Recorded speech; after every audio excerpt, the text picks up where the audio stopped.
행커 아부대장입니다. 오늘은 가정용 에스프레소 머신을 구매하시려고 하시는 분들이 꼭 봐야 될 영상, 그걸 한번 찍어보도록 하겠습니다. 꼭 봐야 돼요. 이거는 진짜 겁나 엄청 대박 중요하니까. 됐어! 그래! 가정용 에스프레소 머신을 구매하려고 고민을 하고 계신 분들이 있다면 분명히 가정에서 에스프레소를 먹고 싶기 때문에 이걸 사려고 하는 겁니다. 그렇죠? 여러분들이 고민하는 거, 궁금해하는 건 그거죠. 이 정도 금액을 투자해서 에스프레소 머신을 사면 에스프레소를 먹을 수가 있을까? 이거를 궁금해하는 겁니다. 그래서 이 정도만 사면 될까요? 아니면 조금 더 써야 될까요? 조금 더 써야 될까요? 이런 것들을 질문하시는 이유가 뭐냐면 요 정도 머신 사면 제가 에스프레소를 추출할 수 있을까요? 라는 고민이라는 겁니다. 그래서 오늘은 컨텐츠가 이렇게 흘러갑니다.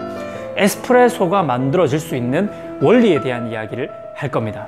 여러분들이 착각할 만한 것들이 너무너무 많으니까 초점 어디 갔노? 잘 보십시오. 자, 에스프레소가 되는 원리 세 가지를 여러분은 꼭 기억하셔야 됩니다. 이 세 가지 중에 하나만 돼도 에스프레소는 나올 수 없습니다. 두 개만 돼도 에스프레소는 기대할 수 없어요. 반드시 세 개가 다 충족되어야지만 에스프레소를 맛볼 수가 있는 겁니다. 그래서 이 세 가지를 꼭 기억하십시오. 자, 첫 번째, 바로 재료입니다. 재료가 준비가 돼야 돼요. 이 재료는 원두라는 것과 물만 있으면 됩니다. 물은 사실 에스프레소가 되고 안 되고에는 영향을 미치지 않습니다. 에스프레소의 맛에 영향을 어느 정도 미칠 수는 있겠지만은 에스프레소가 되거나 에스프레소가 될 수 없거나에는 물이 영향을 미치지는 않습니다. 그래서 물은 그냥 어지간하면 정수물 아무거나 쓰셔도 괜찮아요, 가정에서는. 그렇다면 원두가 중요한데, 원두는 어떤 원두를 써야지 에스프레소가 가능하느냐? 절대로 갈아놓은 원두를 쓰면 안 됩니다. 그러니까 원두를 카페에서 갈아와가지고 써서는 절대 에스프레소를 추출할 수가 없어요. 그러니까 원두가 그냥 홀빈 상태의 원두가 준비되어져 있어야 되고 추출 직전에 갈아야 됩니다. 그리고 이 원두는 신선해야 됩니다. 일단 가스가 좀 있어야 돼요. 가스가 너무 많아도 조금 문제가 될 수 있긴 하지만은 가스가 많은 원두는 하루 이틀 3일 놔두고 나서 가스를 조금 제거하고 나서 먹으면 되기 때문에 일단은 신선한 원두가 핵심입니다. 근데 만약에 반대로 너무 오래된 원두를 준비했다고 한다면 마트나 뭐 이 다른 유통 과정을 통해 가지고 한 달이나 두 달 정도 지난 오래된 원두를 쓰게 되면은 가스가 부족할 수가 있어요. 부족하면 이거는 해결 방법이 없습니다. 에스프레소는 어렵다는 겁니다. 그래서 신선한 원두가 첫 번째 조건입니다. 자, 두 번째는 뭐냐면 머신입니다. 머신의 성능이 중요하죠. 최소한 에스프레소를 추출할 수 있는 정도의 성능이 나오느냐, 이게 중요합니다. 이거는 제가 여러분들에게도 누누이 말씀드렸지만 그라인더와 머신 두 가지가 있는데, 커피 머신은 카페에서 먹는 것과 버금갈 정도로 잘하면 카페를 이길 수도 있는 정도 테크닉만 있으면 이길 수도 있는 머신이 맥널티 이상급이라고 말씀을 드렸고, 그게 아니라 잘만 추출하면은 충분히 카페에 비슷한 커피를 낼 수 있는 게 가치아 그랜 정도 수준이라고 했어요. 그렇기 때문에 머신은 사실 선택의 폭이 굉장히 넓어졌습니다. 한 20만 원 미만에도 굉장히 다양한 그래도 쓸만한 머신들이 많이 생겼거든요. 근데 그라인더는 최소한의 마지노선이 바라짜 앵코라는 거예요. 아니면 그거랑 비슷한 정도 레벨의 그라인더를 써야지만 에스프레소가 가능합니다. 이게 이제 머신의 최소한입니다. 최소한. 이것만 조건이 갖춰지면 사실 에스프레소가 나올 수 있습니다. 가능합니다. 자, 그럼 마지막 세 번째는 뭘까요? 세 번째는 소모가지입니다. 본격 소모가지 강화 채널, 아부 채널. 근데 어쨌든 테크닉이라는 거죠.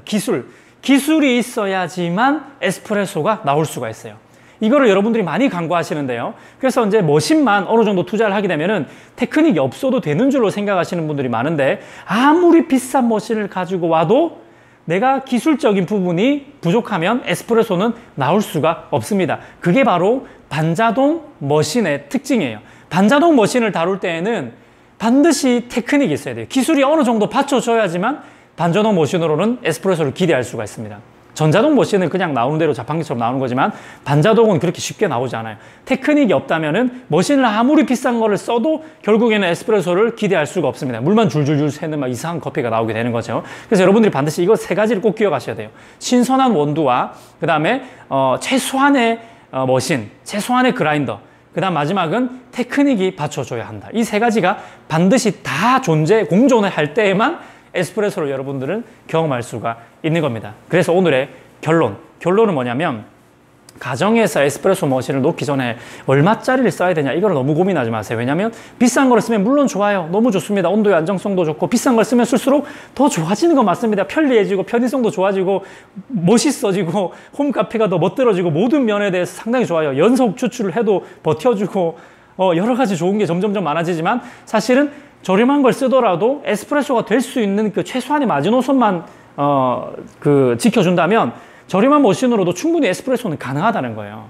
그러니까 비싼 머신을 쓰면은 테크닉이 없어도 되는 건 아니라는 거예요. 반드시 테크닉은 분명히 필요하기 때문에. 그래서 결론적으로 여러분 우리가 에스프레소 머신을 사기 전에 뭘 고민해야 되냐면 나는 에스프레소를 공부할 마음이 있는가? 조금이라도 공부할 마음이 내게 있는가를 점검해 보셔야 돼요. 그러니까 내 마음의 문제예요. 내 마음이 커피를 좀 공부하고 배울 마음이 있는지를 조금 생각을 해봐야 돼요. 전혀 나는 커피 공부를 할 마음이 없고 에스프레소에 대해서 막 이렇게 하는 거 너무 귀찮고 이런 마음이 든다면 반자동 에스프레소 머신은 구매하지 않는 게 옳은 선택일 거예요. 내가 좀 조금 배워가면서 공부할 마음이 있다고 한다면 반자동 머신을 사셔도 됩니다. 왜? 테크닉이 받쳐줄 수 있으니까. 어떻게 하면? 그러면 이 공부 어디서 해야 될까요?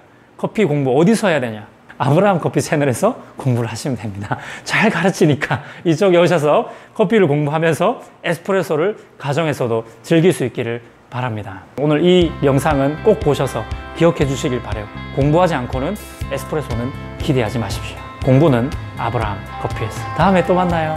행커. 구독과 좋아요 눌러